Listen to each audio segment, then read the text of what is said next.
team.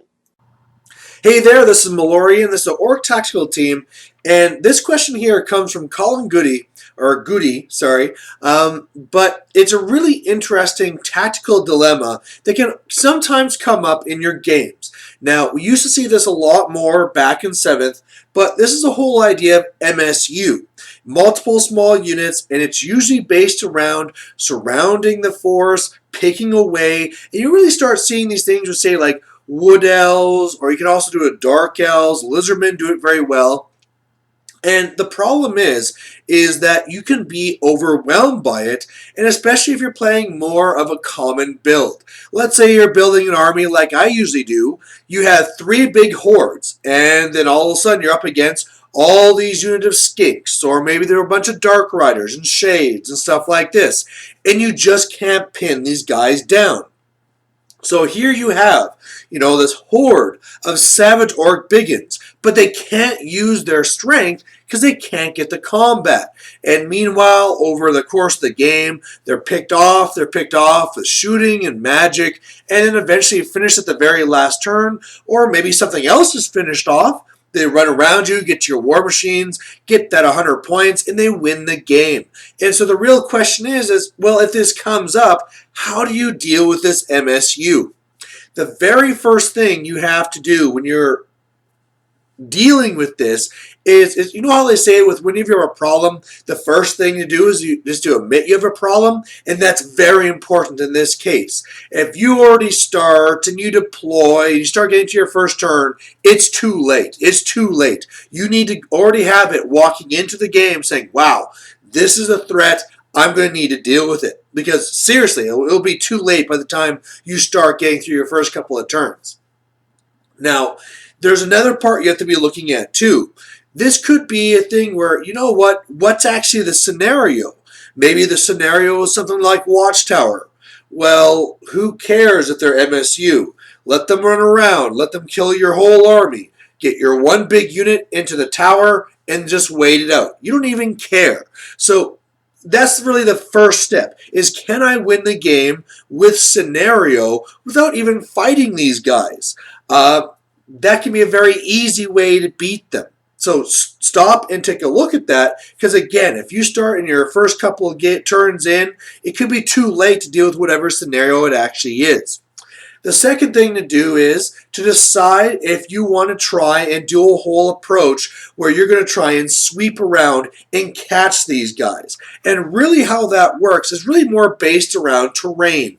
Because really, even though you have these hordes and stuff like that, you don't have to deploy them as a horde. A very good example is I was playing a game where I was doing my Bretonians, and the person I was playing against surprised me with the whole skink skew. So all they had was a whole bunch of skirmishing skinks, and really it wouldn't matter, because if I charge in with my few lances, he'll flee, run around me, and he's just going to pick me down the whole game. Well, Bretonians are known for the lance formation, 3 wide, whatever deep, and they really have a lot of flankage for people to get around them. Well, what happens when you take those knights and deploy them just 1 rank? All of a sudden, you can capture a lot of the board. And normally, that'd be a really good way to beat this MSU. Take your units. Don't worry about being in horde formation. Go wider. Because for the most part, these units that are MSU, they can't beat you. They're weaker. They're usually based more around shooting. So what you need to do is set up a noose. So you're going to have long hordes and try and swing around and catch them. And so normally when you're doing this, you're going to have one part of your force, which, let's go like this.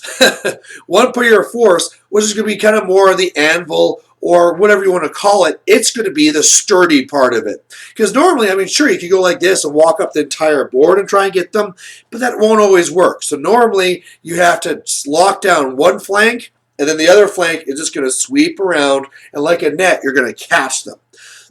The one really part that's going to hurt you in this, though, is terrain, especially impassable terrain. And then all of a sudden, you have to be very calculating in the way that you're going to be placing your units and understanding that, okay, this turn I'll be here. This turn I can be here. I'll be covering all my gaps. There's no way to get through. Oh, there's two pieces of buildings here that my wide ranks can't go through. All right, I'm going to have to leave one small unit there to plug in that gap. It's really things like that you need to do. The other thing you need to do is keep in your mind that this is probably going to be a nickel and dime type game, where the way that they're planning to win is MSU armies don't go out there and just destroy whatever they're up against. They're in there to pick away and try and get those small points. So what you need to do is while you're setting up this whole solid flank and the sweep around your whole net game is that if you have weaker units, say like your own fast cav, which will just be shot down and give up points, those things put them right on your backboard edge because you can't really afford to lose them. Sure, they might help you to fill in gaps and stuff like that, but if they focus their shooting and they destroy their units, your fast cav units or support or whatever it is, all of a sudden you are now falling into their game. They've picked away those points and they're that closer to winning. So sure, your fast stuff might be fast enough to catch them, but you can't really use it. Just go on and move that stuff, leave it to the back, take your big blocks, stretch them out, and go and trap them. At the same time, really make sure that you're not just giving them free kills. One of the things that something like Skinks will love to do is just stay out at max range and just pew, pew, pew, pew, shoot you down, right? Well, what you can do is even if this is your solid line that's not going to really be pushing it, just go up a little bit. And the whole idea is that they will take a step back, but that means they're moving. And depending on what they have, that could mean that all of a sudden they're taking that extra -1 to their shooting. And remember, this is going to be a nickel and dime type game. Sure, that little minus might mean that you're just saving a couple of guys, but over 6 turns, that could make all the difference on whether this unit is able to survive or not and do its job. Now, with that, do not push up your line blindly. I've seen this so many times when I'm playing my own Wood Elves that use this, that people take their lines like, all right, I'm going to push the action, I know you can't fight me, and they just push the units into their faces. Well, once that happens, the game is over. Because once I start running around you, you see this pathetic thing where like, oh damn, they're over here, I'll turn to face. But on my turn, I just move my Wood Elves around to their back. Oh, okay, turn to face. Well, you're not doing anything. At this point, when you're at that stage where units are trying to turn to face, it's over. The game is over. So be very careful about that. Something else is that if you are going to have to think that there might be gaps somewhere, make sure to try and cover them. Let's say, for example, you have the 3 big hordes that extend out and they're going to cover the whole board.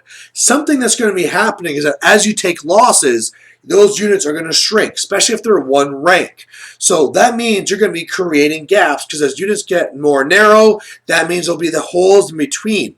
What you can do then is that make sure you guard them with those weaker units. If you do have like the weak chariots or the weak fast cav or something like that, don't just have them facing backwards at the back there. Have them at the back, but facing the middle points of each of those units so that if they ever have the temptation to try and run through, well, you do at least have a countercharge. You have something that's going to be there to threaten them back.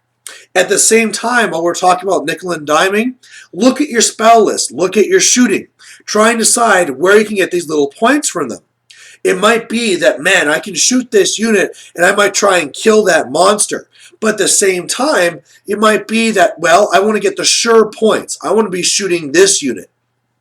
Now, while we're talking about that, let's talk about how sometimes MSU does a real mix. Let's look at Wood Elves, where they might have a whole bunch of things where it's like the Glade Riders, and they're running all around. And then they have the monster.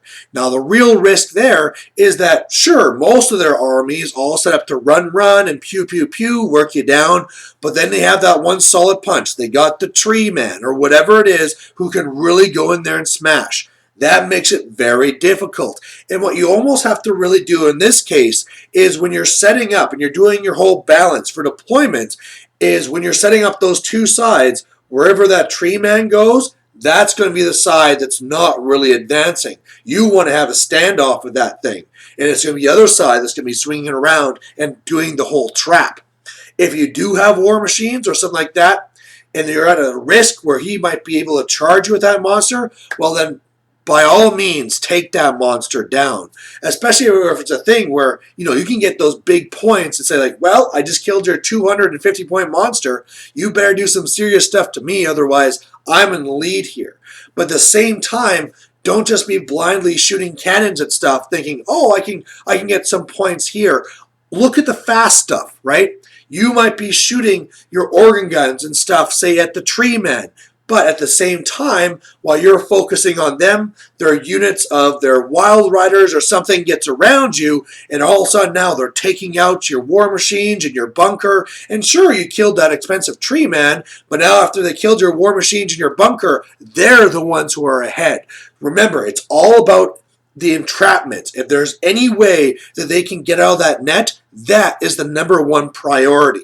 So that's really it. When you're going up against an MSU army, make sure the very first thing before you deploy or anything, take a look at it. Understand that it's an army that is designed to run circles around you, and then do not allow it. Make sure to look at that scenario, see if there's a way you can win without having to play their game and just like, well, I have to hold these two objectives. Bam, I'm just going to stand right here. You can run around and shoot all you want. I'm going to win by scenario. Secondly, make sure that you know that your blocks don't have to be stupid blocks that are there 10 wide, that are going dumbfounded and looking around. Extend yourself out. Go 40 wide. Why not? Make it so there's no way they can get past you. And then finally, it's all about that trap. Make sure you have a way where you can trap them in the corner and start killing off those units. And remember, it's going to be a nickel and diamond game, and keep your weak stuff back and don't let them get those easy points while you try and work them down themselves. So there you have it, a very great tactical question, and thanks for watching. Bye.